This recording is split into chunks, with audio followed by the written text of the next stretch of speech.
How we doing, everybody? UFC Thoughts here, and today I'm going to be going over my quarter one of 2025 prospects, who I believe are the top 10 prospects as of right now in the UFC, and yeah, just kind of in, the first 3 months of 2025, kind of seeing what's been going on. At first, I'm going to give a definition for a prospect: a person regarded as likely to succeed. Now, I am getting this video idea from Lucas Tracy. I thought it was actually a really solid idea. He's done it a couple times, and I thought, why not? I'll just hop on his coattails. I do have rules of my own. Rules. First of all, fewer than 4 fights in the UFC. You must have fewer than 4 fights in the UFC. For example, Joan Silva, I believe, now has 5 fights in the UFC, so he would not count. Carlos Prates as well has 4 fights in the UFC. And also, there's no ranked fighters allowed on this list. So even fighters with fewer than 4 fights, such as Ramazan Temirov and Renier de Ridder, would not count because they are ranked fighters. Dana White Contender Series alums do count. I will count them even if they haven't made their debut. I'm doing that because I have like one exception to a guy that hasn't made his debut on this list. And 4, they have to be cool, preferably unbeaten. I personally have to think that they're badass. That's kind of like I feel like that's something that everyone can agree with. But first, like I always do with these types of videos, I don't always do this, but I have a little honorable mention type thing. These guys were really close to making it on the list, but I decided not to add them because I do believe there are some guys that I believe will have, have higher ceilings than them as of right now. Cody Haddon, very young bantamweight, I believe he is. Chang Ho Lee, who I really wanted to put on here.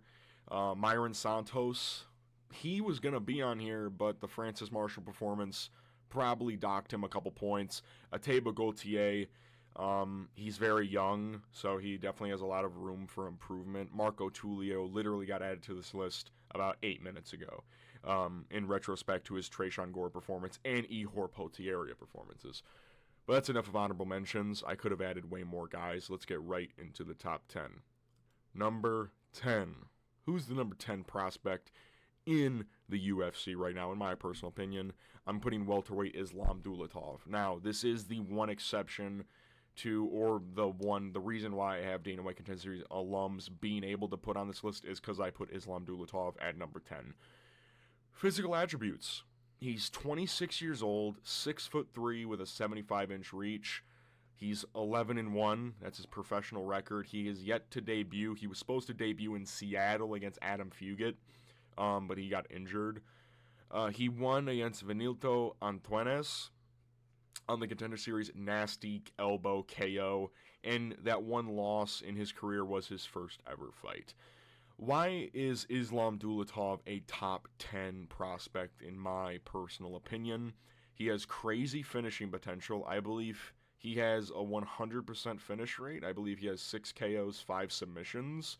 So that finishing potential is crazy. He swings wildly. He's a physical specimen for welterweight. You look at the frame that Islam Dulatov had. He was one of these dudes that on the Contender Series, like Tapology had him listed at like 6'7".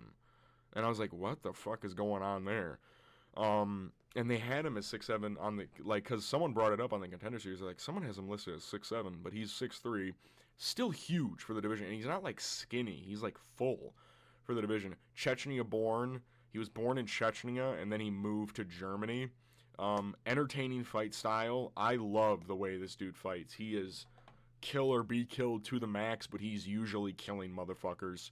And he's actually good. His striking, while it can get a bit loopy, he walks people down and just throws at them. If you look at the Antunes performance, like on the Contender Series, this dude hurts people very bad. And when he puts people out, he puts them out. And he has grappling ability. He's just like a physical specimen. He's been doing MMA. I don't believe he's been doing it for that crazy amount of time, but I feel like Islam Dulatov is going to be one of these dudes that people are going to start talking about more and more, especially when he makes his debut. When he makes his debut, it's going to make a splash. I really hope they don't put him in the Apex, because this dude needs to be in front of a crowd to get the maximum, like the opportunity, you know what I mean, for people to actually see how good he is. And I think that Islam Dulatov at welterweight, especially with a lot of those old heads in the lower ends of the rankings, I feel like, again, they might match him up with Adam Fugit for his debut, maybe just rebook that matchup. I think it's a very winnable fight for him. I think he probably will win that. Yeah, I think that the sky's the limit for this guy. Let's move to number 9. Who's the number 9 ranked prospect? In my opinion, it's going to be Killen Salkild. Now, I almost decided to put him not on the list, honestly. I almost thought about just not including him. And then I rewatched the Gage Young fight and the Anshul Poopman Jubli fight. And then I remembered his attribute. He's 25 years old, very young, 6 foot tall for lightweight, which, you know, isn't like a crazy monstrous frame like Ignacio Bahamondes, Jalen Turner, where they're 6'3", or Joel Alvarez at that. He's at a manageable height and weight. You know what I mean? 75-inch reach as well. 8-1 as a professional, 1-0 in the UFC. Gage Young on the Contender Series, and Anshul Jubli in his debut, of course, 17-second KO. His first ever fight, he lost. And why is he top 10? Like I mentioned, big but manageable. Like, lightweight, you'll see these dudes at this division that are fucking 6'3", 6'2", and you see them killing themselves to make the weight. Killen Salkild, he's at the 6-foot threshold, but, you know, he's pretty dense for a 6-foot guy, and he's young, and he's got these long, stringy striking that he can impose on people. He's got good kickboxing, and he can grapple pretty well. Powerful striking, solid takedown defense. I believe he defended, I think, almost every takedown that Gage Young shot on him on the Contender Series. And he mixes it up pretty well on the Contender Series at that. He was kickboxing at range extremely well and imposing his own clinch game and grappling methods on Gage Young in that fight.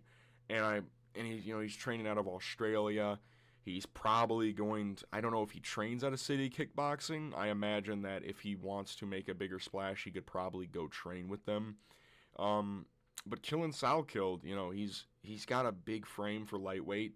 He's in a division where, you know, it's got a deep pool of talent, so they can make him up pretty well. Maybe give him a couple old heads to start. You know, Anshul Jubli put his lights out in 17 seconds. And we make fun of Anshul Jubli all the time, but who's done that to Anshul Jubli? Who's done that to Anshul Poop Jubli? You know what I mean? So, I think that, you know, Killen Salkild is probably going to become something very big in the future. But let's move to the number 8 ranked prospect in 2025, in my personal opinion. I have Su Young Yu. Su Young Yu, probably decently underrated in my opinion. He's one of these road to UFC guys that has kind of just found his way into the UFC. Physical attributes, 29 years old, 5'6", so he is a bit smaller for bantamweight, but like it's manageable. 65-inch reach, 15-3-2, those being no contests in his career. He's 2-0 in the UFC so far. He beat Baragang Giliesu and AJ Cunningham. He just beat AJ Cunningham recently. He does have losses, though. His first ever fight in his career, Kamidov and Aman Geldi. These two guys are like, their combined records is like 23-2. They're really good fucking, I'm pretty sure Kamidov is like 15-0. So I'm not going to hold those losses against him at all. But why is Su Young Yu a top 10 prospect in my opinion? Insane grappling ability. He's got insane jiu-jitsu. His nickname is Yu-Jitsu. Like, that's his nickname. Crazy strength. We saw that in the AJ Cunningham fight. And, like, you know, he's a short and stocky build, which implies that he can wrestle very well. But he's actually got, like, decent striking, like, on the feet as well. That we saw that against Baragang Giliesu, where he's controlling the range with kicks. He controls very well on the ground, and he controls on the feet with like kicks at range and pocket boxing. He'll either be out just far enough to where his kicks can land, or he'll be right in your face pocket boxing and implementing the takedown very well. Su Young Yu is just kind of an athlete that works very well at a very high level. We've seen that, again, in both of his fights in the UFC, on the road to UFC cycle as well. AJ Cunningham is a big bantamweight, and Su Young Yu made up for it because he just drowned him with the ground game. And Baragang Jiliasu, he didn't even really drown Baragang. He just beat him on the feet as well. And when he got the takedowns, he got them very easily. I think Su Young Yu is probably one of the better fighters to come from road to UFC, if I'm being totally honest with you. I expect this guy to go far. Let's move to the number 7 ranked prospect, in my personal opinion. Who is it? Kevin Vallejos. Kevin Vallejos actually got moved up after last night. Physical attributes, 23 years old, very young, 5'7" for featherweight. So he is a little shorter for featherweight, 68-inch reach. 15-1 as a professional, 1-0 in the UFC. He has wins over Cam Teague on the Contender Series, made it look very easy. Cam Teague was like 8-0, knocked him out in like 2 minutes. Sung Woo Choi, not the greatest debut, if I'm being honest. Not like because he had a bad performance. It was a very easy performance for Kevin Vallejos, but it's just not the greatest opponent. Losses. Kevin Vallejos has 1 loss, and it was to his first appearance on the Contender Series when he was 21 years old to John Silva, who just recently choked Bryce Mitchell unconscious. So that's not a bad loss at all. Why is Kevin Vallejos top 10? I have Ilia Topuria Incarnate. He gets referenced or correlated to Ilia Topuria and, compared to him a lot with his style where he's kind of a shorter, stockier pocket boxer who uses combinations at will. And Kevin Vallejos is like a bit of a slower Ilia Topuria, if you will. His boxing ability is super good. Fought solid comp outside of the UFC as well. He's fought a couple undefeated guys like 7-0s. Powerful striker. What my favorite part about Kevin Vallejos, I have fighting since he was 17. That's not my favorite part. Is these all caps combinations, and he's not a headhunter. Kevin Vallejos will go to the body. If he notices someone is moving their head very well, he's not going to constantly attack your head. He's going to transition to body shots to open up the head shots. And he doesn't throw with ones. He doesn't throw in just ones, right? He throws with combinations almost every time. He's a very good boxer. And he's got decent cardio as well. I think Kevin Vallejos is probably one of these guys from the Contender Series that is going to go super far if they matchmake him accordingly. My only concern really with Kevin is really his size for featherweight. But even then, he's young as shit, 23 years old. He's going to probably get bigger as his career goes on, probably add even a bit more muscle to his frame, and that might make up for it, if I'm being honest with you. Kevin Vallejos, I'm really geeked on this dude. Super good on the feet, and he's got decent takedown defense from what I've gathered in his career. Let's move to the number 6 ranked prospect, my bad, in my opinion, Jacoby Smith. I am a huge Jacoby Smith fan. I wish I could honestly put him higher. If I could redo, I might actually. He can definitely, if he wins his next fight, he will probably be a top 3 prospect in my opinion. 29 years old, so he's probably one of the older guys on this list. 5'10", 72-inch reach, 10-0 as a professional, 1-0 in the UFC. He beat Christian Savoy on the Contender Series, who was like 10-1. He drowned him and knocked out Preston Parsons in his debut. No losses, of course, considering he's an undefeated fighter. Jacoby is a D1 wrestler. He went to Oklahoma State, which is where DC went. DC hypes him up. This is probably one of DC's proteges. You hear DC talking a lot about D1 wrestling and, these guys are really good. Jacoby Smith is one of those guys that DC hypes up a shit ton. Crazy wrestling ability, vicious ground and pound. If you look back at that Savoy performance, dude, he was hammering elbows to this dude's face. Like, he wasn't punching. He was just significantly elbowing his face through the fucking canvas. Powerful striker. Finishing instincts are there. Solid build as well. His wrestling is so crazy. If you rewatch that Contender Series performance, he does a drop where he has like his back. Savoy's like on his hands and knees, and he's building up. He's got his hands and he's on his feet. And Jacoby has like a body lock behind him. He jumps in the air, puts all his weight on his left leg, and puts his knee behind like Christian Savoy's leg, and just drops down. I'm pretty sure it tore his ACL. Jacoby Smith's an animal. He is a fucking monster when it comes to wrestling and also striking. Jacoby Smith, not a monster when it comes to striking, but he's super powerful. He's like a fucking tank. The Preston Parsons performance knocks him out in a minute. You look at some of his regional fights, he's chinning people brutally and then becomes an airplane afterwards. If you've ever seen that meme regional fight where the guy chins the dude and then he like jumps in the air and he's like airborne and he's like flapping his arms around, that's Jacoby Smith. Very fun fighter as well. Dude, this guy's gonna be so fucking good, dude. I can't wait for people to start noticing Jacoby Smith. This dude's a fucking monster. Let's move to number 5. The top 5 is where it gets...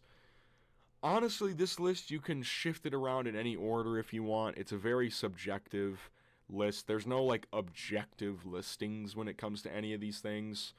Number 5, I have Felipe Lima.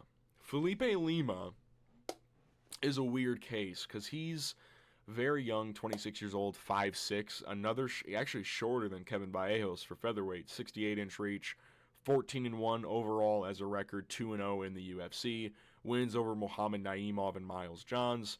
He lost his first ever professional MMA fight, but why is Felipe Lima top 10? He's an MMA fighter at its finest. He won by submission over Muhammad Naimov, who's a Tajikistani fighter.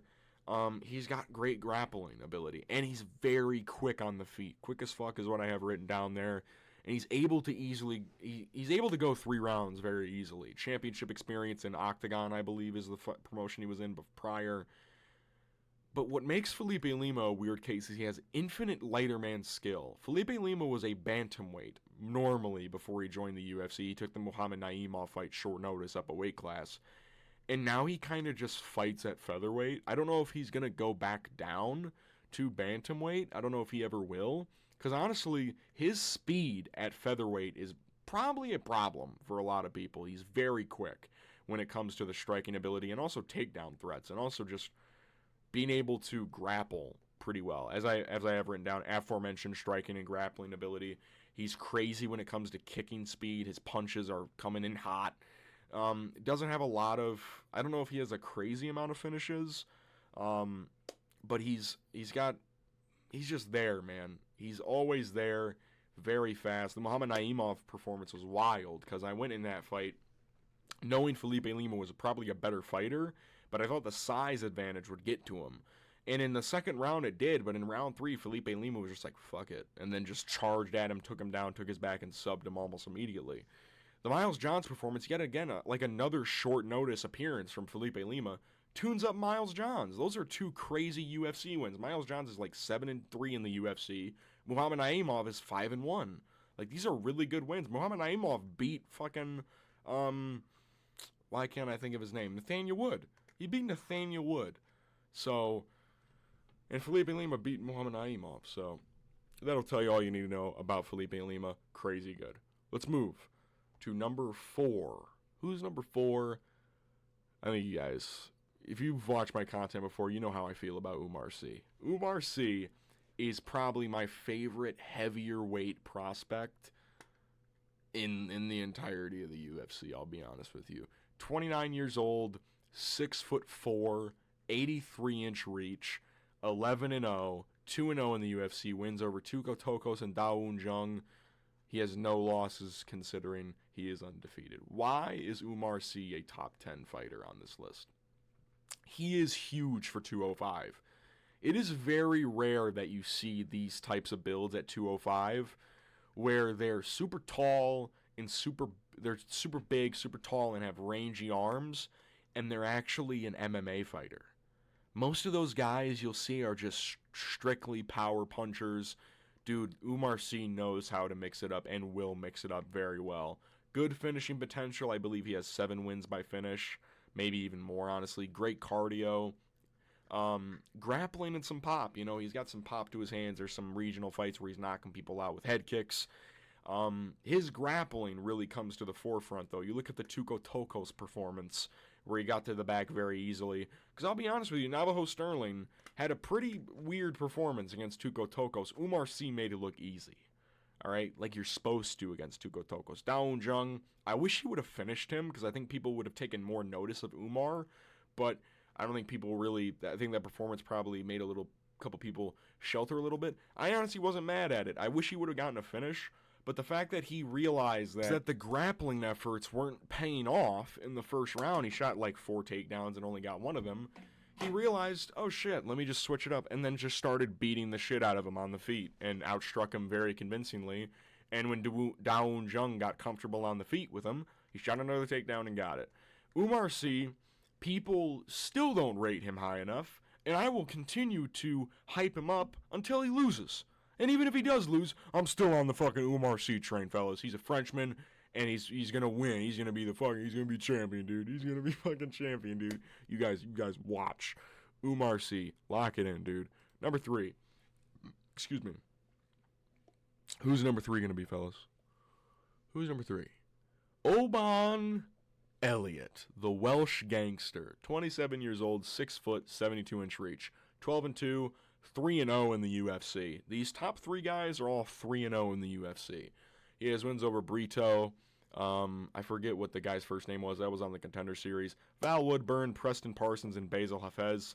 He lost to McCall Figlak and Flaminas. I don't know what the first guy's name is. What the first name of that last dude is. Why is Oban Elliott top 10, though? Why is he a top 10? Great experience in the UFC so far. Rapid improvements from fight to fight. I went from thinking this dude was the biggest fraud known to man from after the Val Woodburn fight, because he almost got knocked out in like 20 seconds, to doubting him against Preston Parsons because his striking ability didn't look good in that fight, and I thought that all he knew really how to do was wrestle. And then he made rapid improvements in his striking ability, outstrikes Preston Parsons for 3 rounds, defends every takedown. And then I doubt him again against Basil Hafez. Because I was like, Basil Hafez, he's an underdog, man. He's a marauder, man. He can get in Oban Elliott's face. Oban Elliott made it look pretty easy. There were only some moments where I was a little nervous for him. Besides that, Oban Elliott was just teeing Basil Hafez up until he got the finish in the 3rd round. Okay? And like I mentioned, he can grapple if necessary. He smudged the fuck out of Val Woodburn in his debut at UFC. Was it 299 or 289? Or 298, rather, not 289. Yeah, he can grapple, and his striking is actually dangerous. He's got some pop in his hands. Who's done that to Basil Hafez, dude? JDM didn't do that, dude. And his defense is coming together. Of course, he made some mistakes defensively against Val Woodburn. He's actually, like, getting there. And he's got some backing behind him. Chael Sonnen fucks with him. Right? Like, he's got Chael's endorsement. He's a gangster. He does the fucking double buy flex after he knocks people the fuck out, all right? Oban Elliott, he's a blockhead.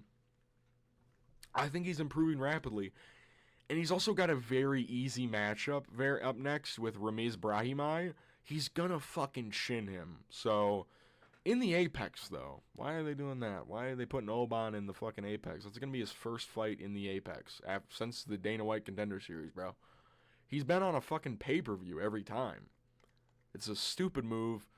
Oban Elliott, he's got a personality as well. That's one of the things I do like a prospect to have is a personality. And he's got plenty of that. He's messing with MMA Guru and shit, but he's actually really good. So watch out for Oban Elliott. We move to number 2. I honestly was very torn on who to pick from between these 2 guys and who's going to be number 1. At number 2, lock dog, I have Vinicius Oliveira. Vinicius Oliveira, if you guys have been watching me, you guys know how I feel about Vinicius Oliveira, dude.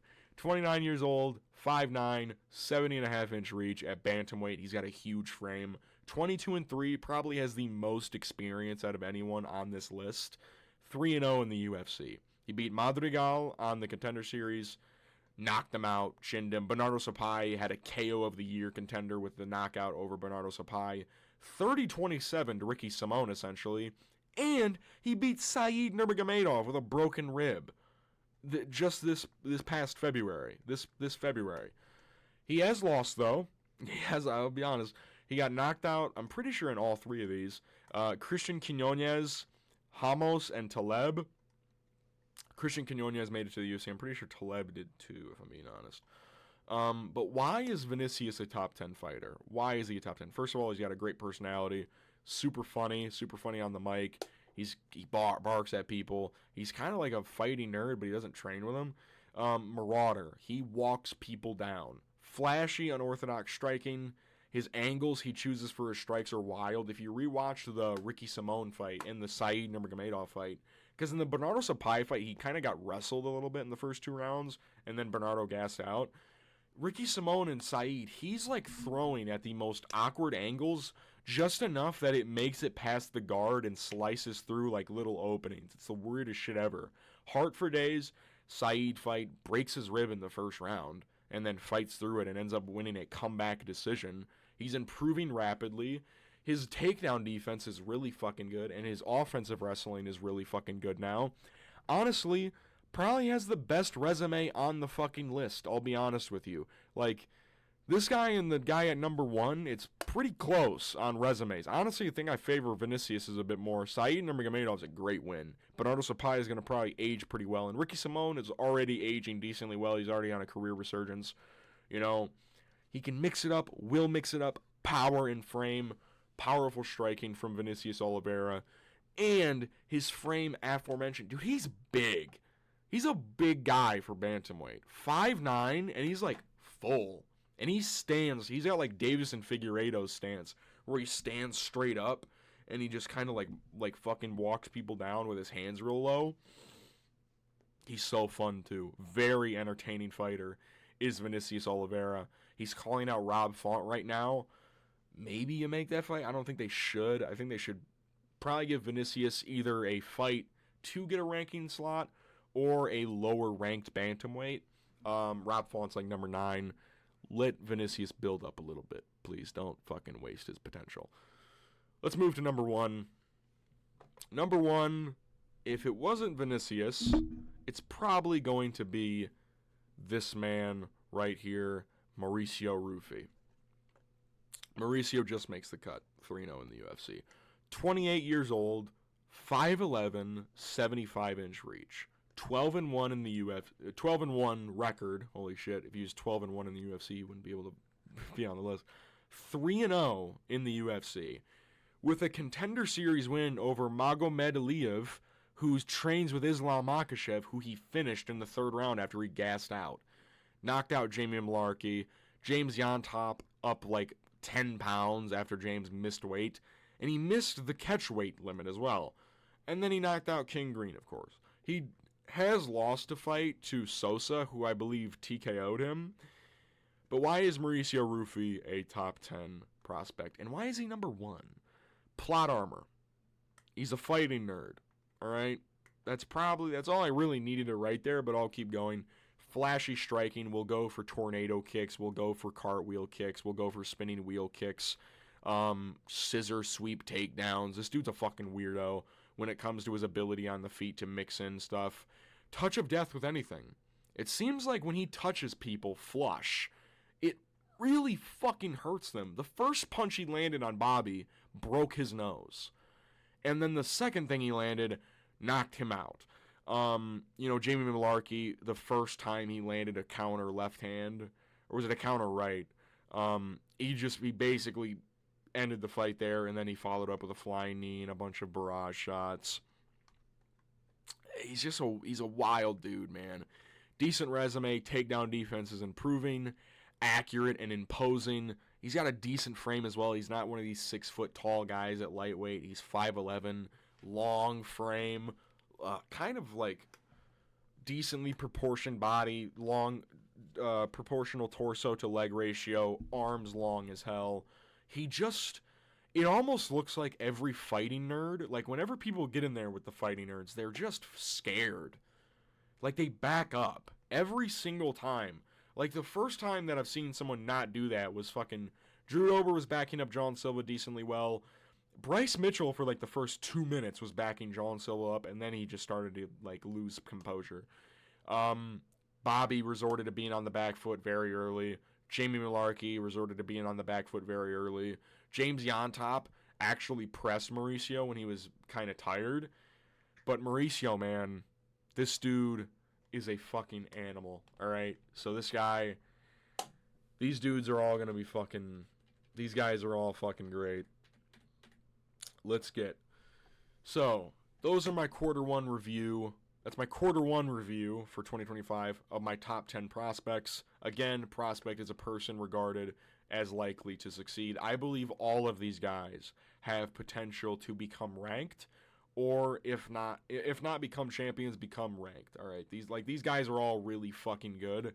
And even the honorable mention guys, even these fellas, you know, they didn't make the list, they didn't make the cut, but they're all pretty good. Cody Haddon, Cheng-Ho Lee, Myron Santos, Ateba Gautier, and Marco Tulio.